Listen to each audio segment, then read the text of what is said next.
I love Melee as a friend, but some things about it are a little messed up. Like how, due to Falco's model scale being set to 1.1 and Fox's being 0.96, Falco's shine graphic, which is affected by the same scaling, is about 14% larger. But the developers made the actual hitbox of Falco's shine 25% smaller than Fox's, which can make things look a little bizarre sometimes. Bonfire's basically just been trying to like regain composure for like a full minute straight, and I think this is gonna be okay. Another tiny shine needs to be patched. Like unironically needs to be patched. Okay. Well, I wouldn't go that far. But just as an experiment, let's use Fox's shine as a baseline, put it over Falco, then scale it down 25% to see how it'd look if Falco's were properly sized.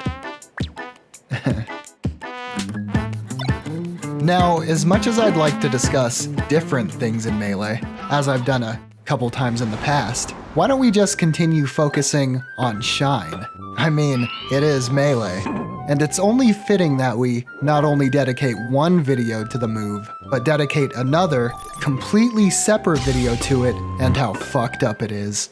Falco players will be pretty familiar with this phenomenon, sometimes called spooky stun, where after hitting an opponent with shine, instead of being shot up with a few years of hit stun, their opponent is seemingly instantly able to act, which can occasionally lead to reversals, and sometimes even deadly ones. He's so quick to start pressuring your Bobby's ledge and disrespect the idea that he's gonna ledge dash grab.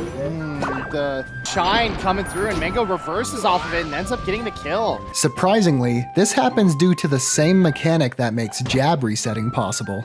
That thing where you punch someone and it forces them to stand up. It works like this. When your opponent is landing from a missed tech, or laying flat on the ground from a missed tech, then hit with a move doing less than 7%, they're locked into a unique 13-frame animation called down damage, then forced to stand up. Which moves can put you into down damage? Well, any move that does less than 7%.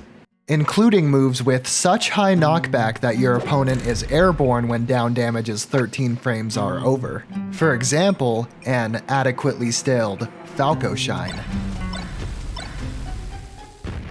When this happens, instead of being forced to stand up, which they obviously can't do in the air, players are put into the actionable fall state. This is the idea behind escaping jab resets with Smash DI. If you wiggle the control stick upward and get enough distance to be airborne when down damage ends, you'll avoid the dastardly forced getup. As far as the strange floating characters do while in Spooky Stun, this is due to the offending move's knockback. You see, while hit stun can be negated due to Spooky Stun, the move's actual knockback cannot.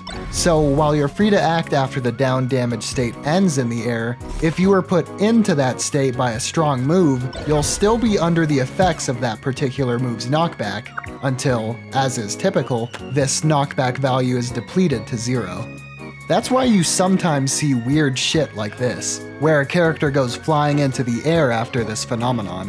When they jump, their new upward velocity is compounded with their vertical knockback value, causing them to soar up extremely quickly. And when you add a directional air dodge into the mix, you can go even higher.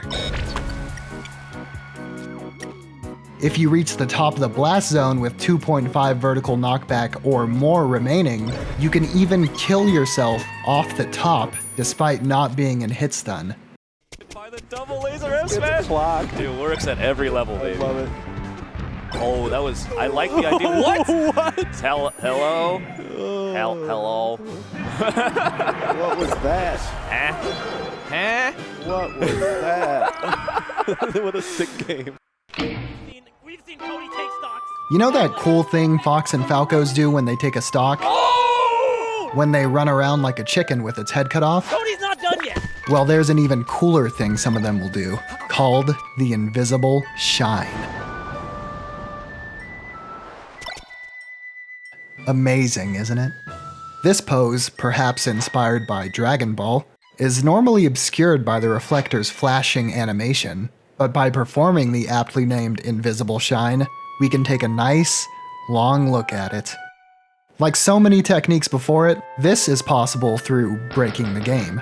More specifically, through interrupting the transition between Shine's initial animation, the one containing its hitbox, and its looping, repeatable reflector animation that follows. If on frame 4 of Shine, the frame this transition happens, we go from the ground to the air, or from the air to the ground, Shine's graphic will simply not appear. This can be achieved in many ways. You can running Shine and slide off an edge on frame 4, you can jump up to a platform and land with Shine on frame 4, you can shine on a platform and drop down on frame 4, you can jump up a sloped surface and land on frame 4, among many other ways shown off in this video by legendary Fox main Silent Wolf, in which he teaches you to swag like dat boy. The Invisible Shine's counterpart, sometimes called the Pseudo Shine, is much more interesting in my opinion. Think of it as the opposite. Instead of going from the ground to the air or vice versa on frame 4, we do it on frame 1 of Shine. Doing this, instead of the reflector part of the move having no shine graphic, the initial hitbox part has no graphic. However, whereas an invisible shining Fox or Falco get to keep their reflector boxes, with the Pseudo Shine, the duo lose Shine's initial 3 frames of flashing, their 1 frame of shine intangibility, on top of Shine's entire hitbox. You can do this pretty easily by just shining on the frame you land.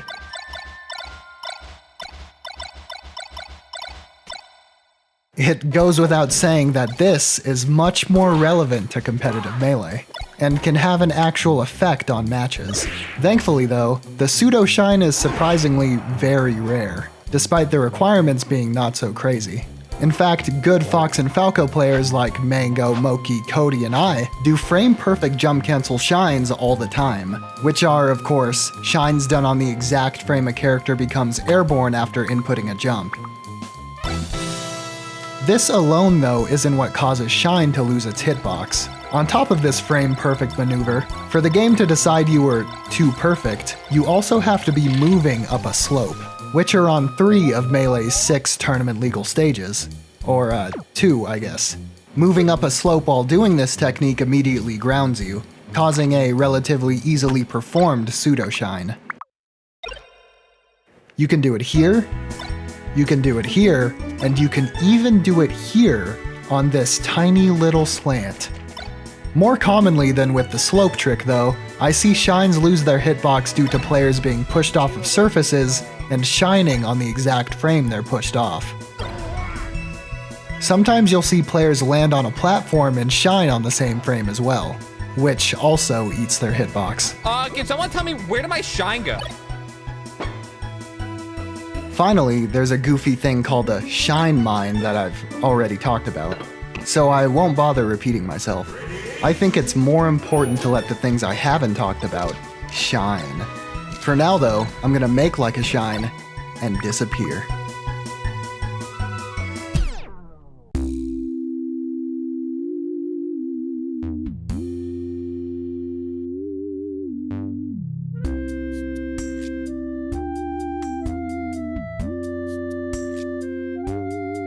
Big thanks to Alpine, Chenry, Droid, Dubs Rewatcher, Evan M, Fabi, George Bush, GamePlayer 1500, GR Smash, Harpo Dog, John B, Cathrarg, Lenny M, Lonely Rolling Egg, LRC Napkin, Lumap, Matthew B, NK Cyborg, Ordice, P Jiggles, PM Casey, Shep Have You Tried Meditation, That Rack, Trendrect, Tribe, Turn Down for Walt, Wyvern, and Yashichi.